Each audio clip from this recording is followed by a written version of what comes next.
So today's lecture is a lecture about the parts of the soul. And I want to begin with some passages, two from the ancient Greek literary tradition and two from contemporary mass culture, which bring out the extent to which it is part of the common understanding of human nature that we are often conflicted within ourselves. So in The Republic, the book from which we have been reading excerpts, Plato's Socrates tells a story about a man who is tempted to act against his better judgment. And this is the story of Leontius. And it goes as follows. Leontius, the son of Aglaion, was coming up from the Piraeus along the outside of the north wall of the city when he saw some corpses lying at the executioner's feet. He had, says Socrates using Plato's terminology of appetite, he had an appetite to look at them. But at the same time, he was disgusted and turned away. For a time, the story goes on, he struggled with himself and covered his face, but finally, overpowered by appetite, he pushed his eyes wide open and rushed towards the corpses, saying, "Look for yourselves, you evil wretches, take your fill of the beautiful sight." Now, we'll talk more in today's lecture about the particular picture that Plato has in mind when he speaks of the tripartite soul as involving this force that he calls appetite. But the basic description that we have here doesn't rest in any way on a particular Platonic framework. The idea that one can, on the one hand, feel compelled to do something, eat a piece of chocolate cake, check one's Facebook page. Those are temptations that one can try to control and struggle with oneself about. And the narrative that will take place in the next 4 or 5 lectures is about what sorts of strategies are available for us given that these kinds of conflicts inevitably arise. So that's our first example from the ancient tradition of a kind of conflict. A conflict between a drive of appetite on the one hand and a drive of a certain kind of self-regulation on the other. Second example comes from Ovid's Metamorphoses, a long story in which, in the passage that we're reading, a character, Medea, has, against her better judgment, found herself in love with a young man named Jason. And here I'm using a 17th century translation that's actually in rhyming couplets. Meanwhile, Medea, seized with fierce desire by reason, strives to quench the raging fire, but strives in vain. Some god, she said, withstands, and reason's baffled counsel countermands. So here's Medea, seized with desire, trying to control herself through reason, telling herself it's absurd to be in love with this young man, it's a violation of other obligations that she has, but she strives in vain. She has the feeling of having been overtaken by a force outside herself, and what reason is telling her to do is overridden. It continues. This is a rhyming version of the passage that's actually quoted in prose form in the Jonathan Haidt that we read for today. Continues, but this is now in Medea's voice. But love, resistless love, my soul invades. Discretion this, affection that, persuades. I see the right and I approve it too. Condemn the wrong and yet the wrong pursue. So this feeling of seeing what is right, endorsing what is right, condemning what is wrong, and yet nonetheless finding oneself doing what lies against one's better judgment is a fundamental trope in the Western literary tradition. It's a fundamental trope in the Eastern philosophical tradition, and it's an extraordinarily familiar feeling in all of our lives. Third example of the kind of tension that is picked out by this talk of parts of the soul comes from today's internet. Here's a piece about last year's Sweet 16 bracketing decisions. And here's the headline: "Emotions and analysis conflict when picking Sweet 16 winners." Most of you, says this post, involved in NCAA pools had difficult decisions last week trying to decide whether your hearts were trying to lead you astray. It's difficult, he says, echoing Medea, echoing Plato, to remove emotion during, now in his own words, what many consider to be the best postseason in sports. And he goes on to describe how difficult it is to take reason's mandate and select a team to which you don't bear emotional connections. But we don't find this only in the context of sportsmanship. Here's a fourth example of the sort of conflict of the soul that Plato is talking about. This one comes from the great arbiter of mass culture, Oprah. "Listen up," says Oprah on Oprah's webpage, "why being in your heart is better than in your head." So in this regard, those of you who have done the reading know that if we had clickers, she is agreeing with Plato or Hume. Is she agreeing with Plato? Left hands, Plato? Or Hume? Excellent. Good. So Plato's idea is that reason is in charge. Hume's suggestion in the passage that we read, he says reason is and ought to be the slave of the passions. Now Hume isn't exactly saying what Oprah is saying here. That's something we'll have a chance to talk about more in sections. But again, we see, just as we saw in the story of Leontius, the story of Medea, the story of choosing your winning teams in basketball betting, and here in Oprah, this idea that the soul has parts, that there are conflicts within us. So what I want to do in today's lecture is to talk through with you the 5 readings which I assigned for today, 3 required, 2 supplementary, each of which attempts to give voice through identification of a taxonomy to this idea that we are pulled sometimes in one direction and sometimes in another.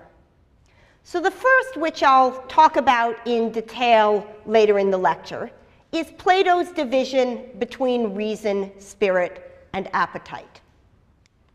The second is Hume's discussion of the relation between reason and passion. And Jonathan Haidt, in the book that we read the first chapter of today, presents a wonderful metaphor there for understanding the relation between, on the one hand, reason, the part of ourselves to which we have direct conscious access and over which we have direct regulative control, and the other mass of drives and instincts which compose us, which he suggests we can understand as an elephant, which we seek to control through whatever mechanisms are possible. Hume's suggestion in the passage that we read is that the drive and the impetus towards motion comes through, to continue with the metaphor, the creature whose feet are on the ground. So although it is the case that there's a kind of steering that's possible on the part of the rider, the impetus towards action, comes from those parts of us over which we don't have direct rational control.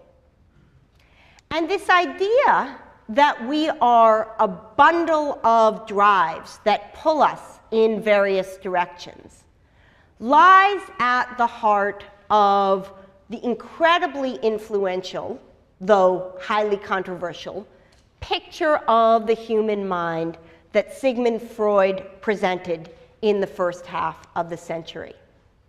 So Freud's idea is that each of us, when we are born, are a bundle of incoherent desires and needs and passions. We have a desire to eat, we have a desire for certain kinds of comfort, we have incredibly vivid sexual desires, and those desires have no degree of consistency about them. They pull us in every direction, and they cause us to act in ways that aim at their satisfaction. The story of human development, says Freud, is the story of going on to develop two kinds of regulative capacities. The one, which he calls the ego, is a part of the self that is sensitive to reality. It recognizes that you can't simultaneously want to kill your brother and marry your brother, because if your brother's dead, you can't marry him.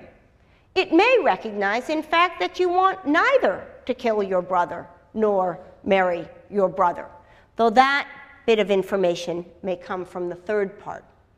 So we have this bundle of passions that pull us in various directions, and on top of that, as we develop, comes a part of ourselves which is sensitive to reality. And as that happens, we become conscious of our experience. So whereas these desires pull us in various ways without our even being aware of it, the ego, this sense of self, is something to which we have reflective access. As we go on to interact with others in the world, we get information about appropriate ways in which to regulate ourselves so as to conform with the norms of society. And as we internalize those and take them to be part of what we ourselves endorse, they become what Freud calls the superego, sometimes thought of as the conscience. So the picture here is that there are all sorts of unconscious parts of ourselves, some of which are drives that pull us to do things like eat and procreate, some of which are aspects more sensitive to the constraints of reality, some of which are the norms of society. And then on top of that, in a rather smaller part of ourselves, is an aspect of which we are conscious. Now, there are details of the Freudian picture which have been discredited for all sorts of reasons. But the basic idea that we have unconscious pulls in directions which we disavow has become, I think, part of how it is that Western culture self-conceives. I think it's almost impossible to underestimate the extent to which this Freudian picture underlies 20th century literature, 20th century film, and 20th century self-understanding. Notice that the Freudian picture, though it has three parts, isn't exactly the Platonic picture. Appetite and id roughly correspond, but spirit is not the same thing as ego, and reason and superego are only roughly correlated. Those of you who are intrigued by this brief discussion can go back and look in this week's readings and read Freud's own presentation of the theory that I've just described. The fourth distinction, which I'll go on to discuss in the main part of the lecture, is a contemporary distinction between System 1 and System 2, or between a sort of automatic heuristic processing system and a rational reflective processing system. And as I said, I'll talk about that in the bulk part of the lecture. I want to just now introduce our fifth set of divisions. And these are the four divisions which Jonathan Haidt identifies in the opening chapter. So, as you know, we read the Plato, we had the option of reading the Hume, the option of reading the Freud, we read the Evans piece, and we read the Haidt. So Haidt's first distinction is between what he calls mind and body. And what he points out there is that though much of our bodily regulation happens through the brain, there are independent loci of processing. In particular, the gut, our digestive organs, can run relatively independently of the brain. And he provides some examples of that. But strikingly, one of the things that he does not discuss is the famous example of Mike the headless rooster, who was a rooster. Here he is on the cover of Life magazine, who soon after the Second World War was beheaded, and who went on to live for another 18 months perfectly happily. Here he is dancing, and if you go on YouTube, you can actually watch a live version of Mike the Headless Chicken. Those of you who pledged to turn off your internet are regretting it now, aren't you?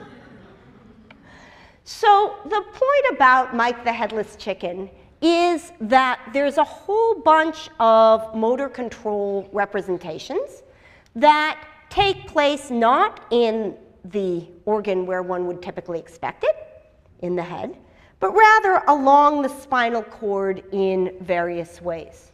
So the first division to which Haidt adverts is the fact that it's actually a biological feature of us that regulation of action happens through all sorts of biological processes, some of which are located up here, and others of which communicate with the parts of our limbs and so on only through lower parts of the spinal cord.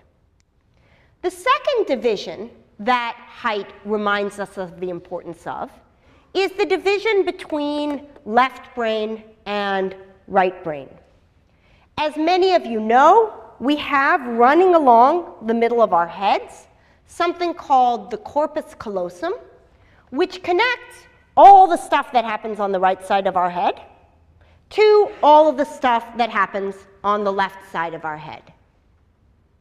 It turns out that in certain kinds of epileptic patients, the only way to cure their epilepsy, their electric seizures that run across the brain, is by severing the corpus callosum. And by doing so, for medically necessary reasons, scientists have discovered the degree to which the processing that goes on in the two sides of the brain is relatively independent. Basically, everything that comes in through the right visual field is processed in the brain's left hemisphere, and everything that comes in through the left visual field is processed in the brain's right hemisphere. And though many features of the brain are duplicated across the hemispheres, others of them are localized. In particular, in the brains of right-handed people, language is a right hemisphere activity. And so Haidt describes some famous research done in the 1950s by the neuroscientist Michael Gazzaniga, in which a subject who had been subject to, a patient who had been subject to a severing of the corpus callosum, is presented with some images that either come in through the left visual field and consequently are processed on the right side of the brain, or images that come in from the right visual field and consequently are processed on the left side of the brain. Interestingly, because information processed on the left side of the brain, on the right side of the brain, isn't linguistically available. I believe I misspoke earlier. The language center is on the left in right-handed people. Isn't linguistically available.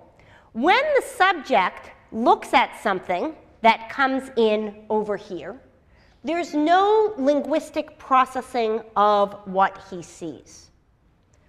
But when he's asked to explain what it is that's in his visual field, he engages in what Gazzaniga calls confabulation.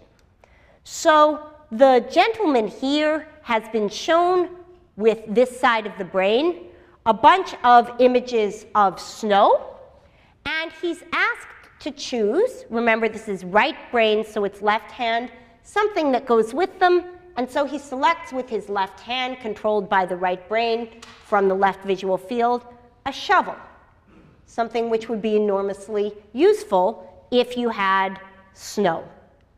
Meanwhile, the left side of his brain, through the right eye, controlling the right hand, sees a chicken claw and selects a chicken. Okay, so one side of his brain sees a chicken claw and selecting the thing that goes with it selects the chicken. The other side of his brain sees the snow and selecting the thing that goes with it selects the shovel. So far, so good. I've told you the brain is segregated in these sorts of ways, so it isn't surprising that the right side is selecting something that goes with what it saw, and the left side is selecting something that goes with what it saw. What happens next? What happens next is that the man looks down at the shovel and the chicken, which he has selected, and is confronted with the question of why he has chosen those things. Now, as far as the language center of his brain goes, he has no idea why he's chosen the chicken claw, right? That information hasn't entered into the part of his brain where the linguistic processing is taking place. Nonetheless, what he does is something called confabulates. He says, oh, I picked the shovel because I need to shovel out the chicken coop. He comes up with an explanation for why it is that he has chosen as he has chosen. And in cases of hypnosis, there is a similar phenomenology. Subjects will find themselves on stage with their arms and legs in a particular way and immediately come up with a confabulated explanation for why it is that they are doing what they are doing. We are quite typically people who read our behavior off our experiences. And when we talk about emotion and self-understanding, we will come back to this issue. So the point about left and right brain is twofold. The first is that this is a second example of a biological underpinning of the idea that we are divided in certain ways. And the second is the idea of confabulation in the sense that, to use the rider-elephant metaphor, it's as if the rider thinks that it's his feet that are on the ground rather than the elephant's. The third division, which Haidt describes to us, is the division between what he calls old brain and new brain. roughly the parts of our brain, the brain stem and the subcortical regions, that we share with non-human animals, and the parts of our brain that are much more highly developed in human beings, namely the cortical regions and in particular the prefrontal cortex. And Haidt tells there a story which is useful for understanding how it is that self-regulation occurs. So my guess is that many of you have seen some version of these famous images of this person. Anybody know the name of this person? Yeah. Phineas Gage. This is Phineas Gage, who was a railroad worker in the 19th century, who was tamping down some dynamite as part of his job as a railroad worker.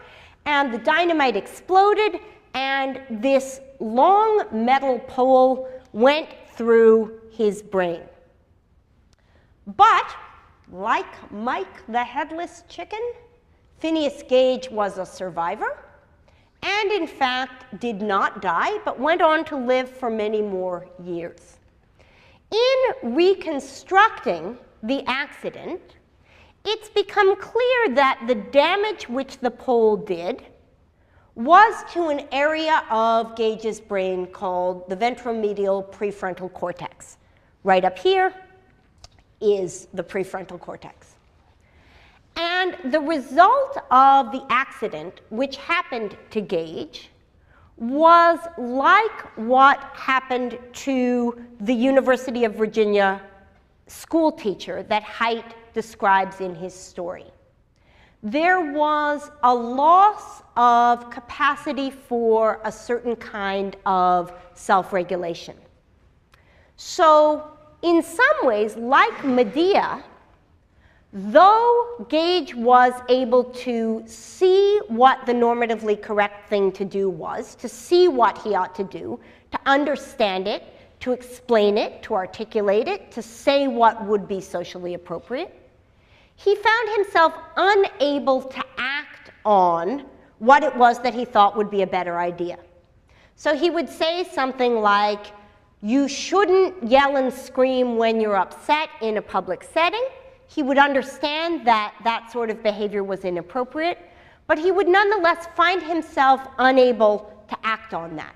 He would end up doing what Freud would say his id told him to do, or what Plato would say his appetite told him to do. Again and again, it's been discovered in subjects with damage to prefrontal cortex that they face difficulties with self-regulation. So it looks like at least one of the places where what Plato would call reason seats itself is in this particular part of the brain. And in fact, there is reasonably good evidence that individuals who suffer, for example, from attention hyperactivity deficit disorder, ADHD, have lower prefrontal cortex function than those who do not. So when Haidt speaks of old brain, a part of the brain that we share with beings who act on instinct, and new brain, cortex, and in particular the parts of cortex that are especially well developed in human beings, like PFC, one of the things that he is talking about is this capacity for self-regulation.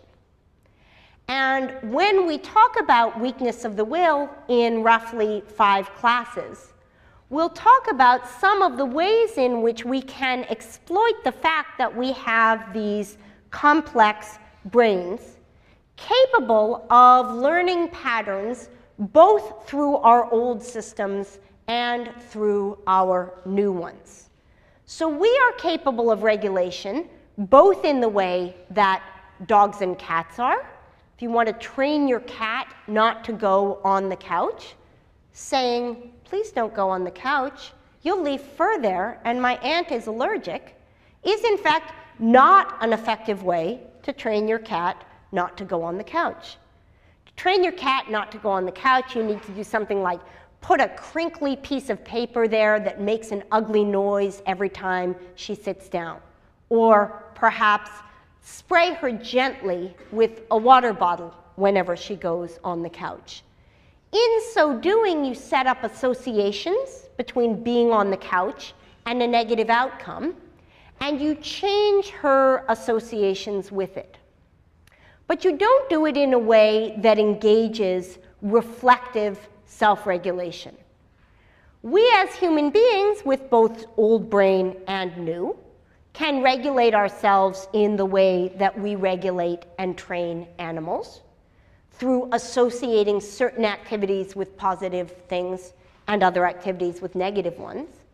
But we can also do so making use of a kind of reflection and self-regulation that involves a certain kind of self-control. And we'll talk about that more in later lectures.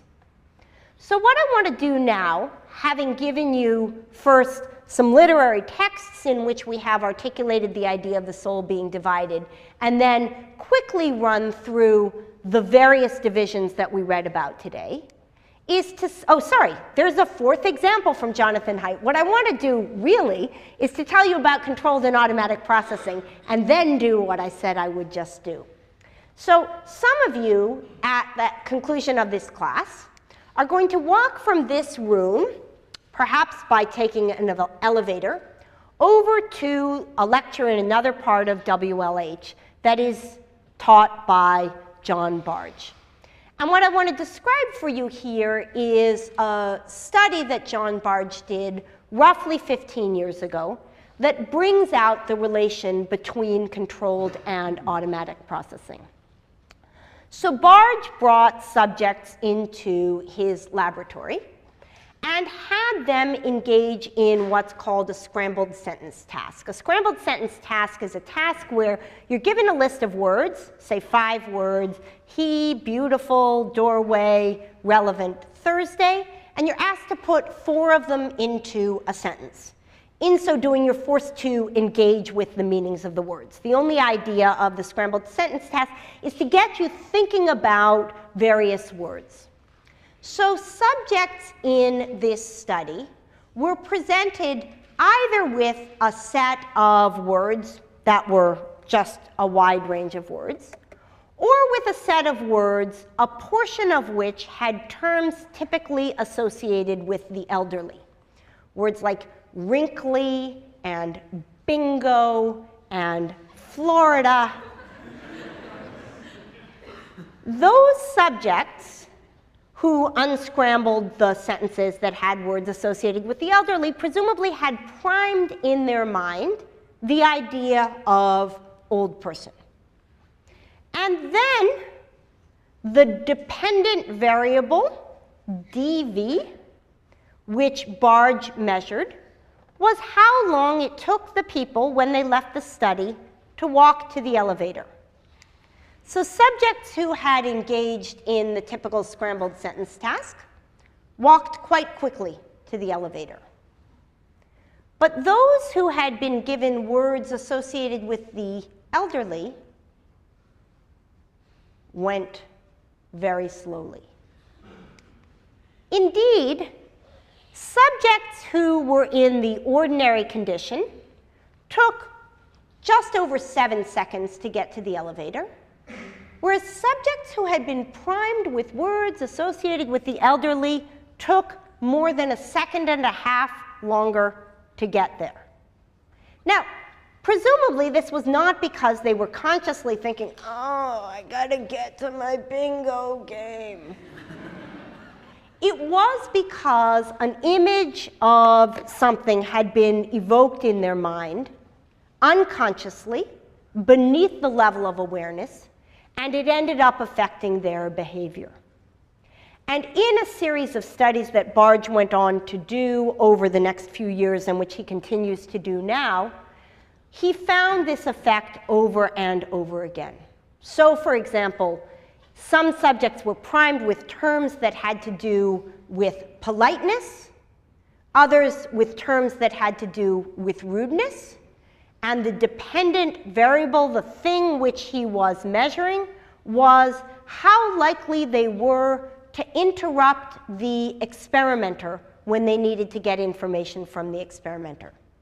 Those primed with words associated with politeness waited almost 15 minutes, whereas those primed with words associated with rudeness went up right away and interrupted the experimenter. More recently, in the domain of embodied cognition, he's been looking at things like what happens if you hold a warm or a cold coffee cup before you evaluate a resume. And subjects who have, in the elevator, helped the experimenter by, could you just hold my mug, please?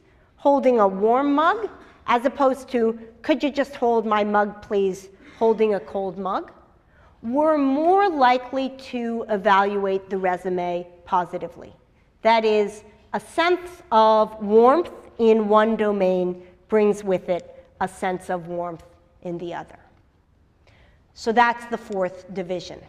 Okay, so what I want to do in the last 10 minutes of lecture is to talk about the two texts that I haven't discussed already. First, Plato's division into reason, spirit, and appetite, and secondly, the material on dual processing. Though since next lecture is explicitly about dual processing, if we don't get all the way through that material, I'll begin next lecture with it. So in the somewhat salacious material from Plato that I had you read today, I hope you read it. It's really racy and really fun. So in it, Plato, here's a wonderful depiction of it by a philosopher named John Holbo, who lives in Singapore.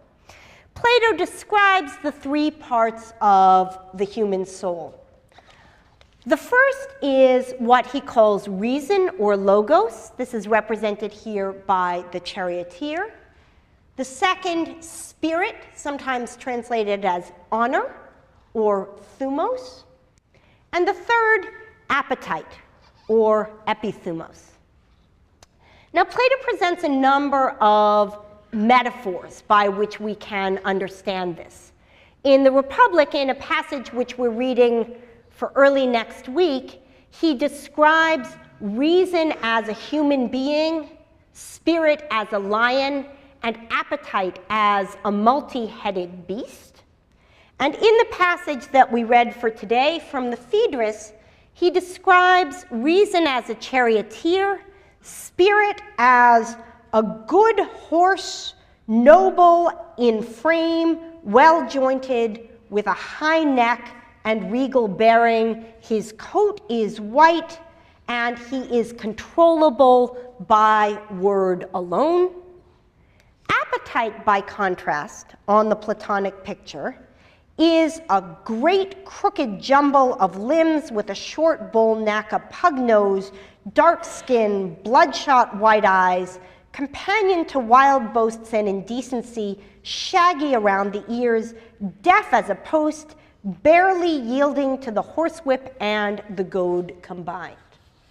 And Plato goes on to describe in the passage that we read today a rather exciting event where a man of Athens has fallen in love with a young boy, and the brown horse within him, his appetites, are ready to engage in those activities which fell into the category of things that Freud talked about in the id, and I don't mean that he wanted to eat lunch with the young boy.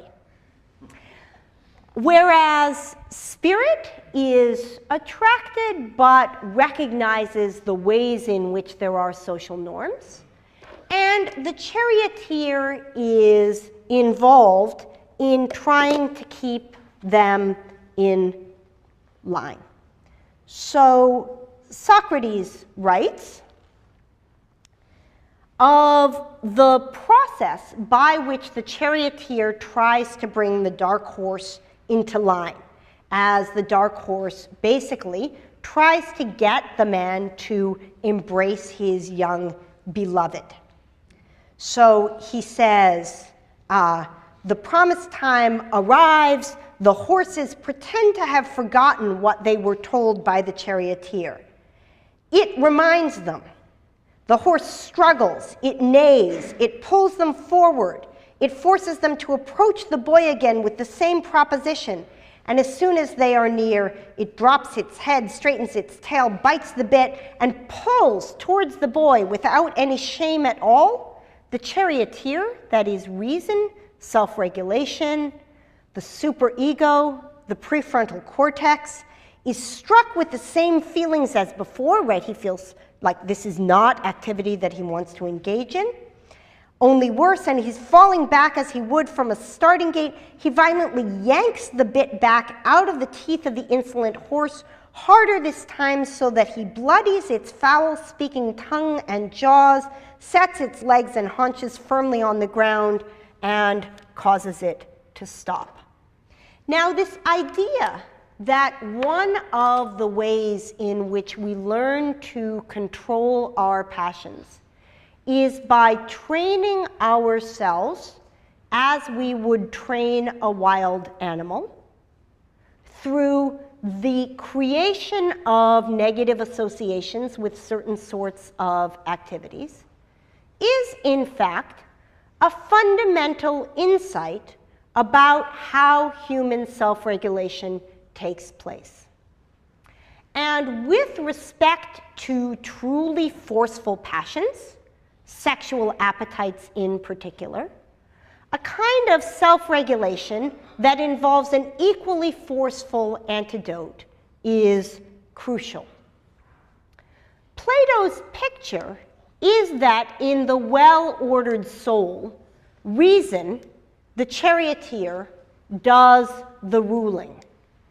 And that spirit and appetite are, through a process of self-regulation, tamed and trained. So what the Republic, the book from which we've been reading excerpts, describes is a process by which the rational part of ourselves can come to be in control of our spirits and our appetites. Plato actually tells the story by means of a controlling metaphor, which is that he compares the structure of the human soul to the structure of a city.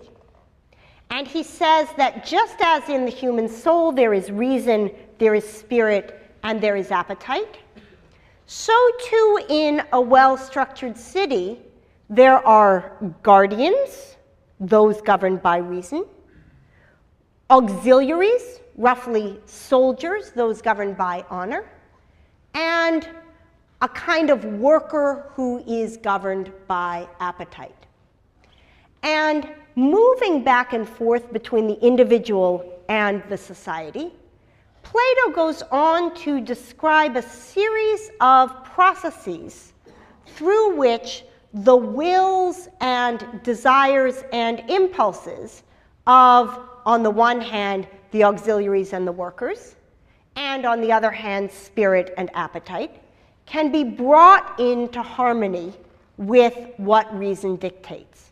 And it will turn out, we'll find out in 3 lectures, that this kind of harmony is the answer that he's going to offer to Glaucon's question about why it is intrinsically valuable to act in a moral way. So, that concludes the presentation of Plato's tripartite soul. What we will do next lecture is to talk about the discussion of dual processing accounts in the context of the 2 pieces that we're reading for next class. The first, as you may know or may have seen, is Daniel Kahneman's Nobel Prize acceptance speech. and you have your choice of either listening to the speech or reading a somewhat more detailed article in which he describes its content. And the second is a piece that I've written on a notion that I call a leaf, which tries to bring together some of the ideas that we have today. So I hope to see many of you back on Thursday. So today's lecture is a lecture about the parts of the soul. And I want to begin with some passages, two from the ancient Greek literary tradition and two from contemporary mass culture, which bring out the extent to which it is part of the common understanding of human nature that we are often conflicted within ourselves. So in The Republic, the book from which we have been reading excerpts, Plato's Socrates tells a story about a man who is tempted to act against his better judgment. And this is the story of Leontius. And it goes as follows. Leontius, the son of Aglaion, was coming up from the Piraeus along the outside of the north wall of the city when he saw some corpses lying at the executioner's feet. He had, says Socrates using Plato's terminology of appetite, he had an appetite to look at them. But at the same time, he was disgusted and turned away.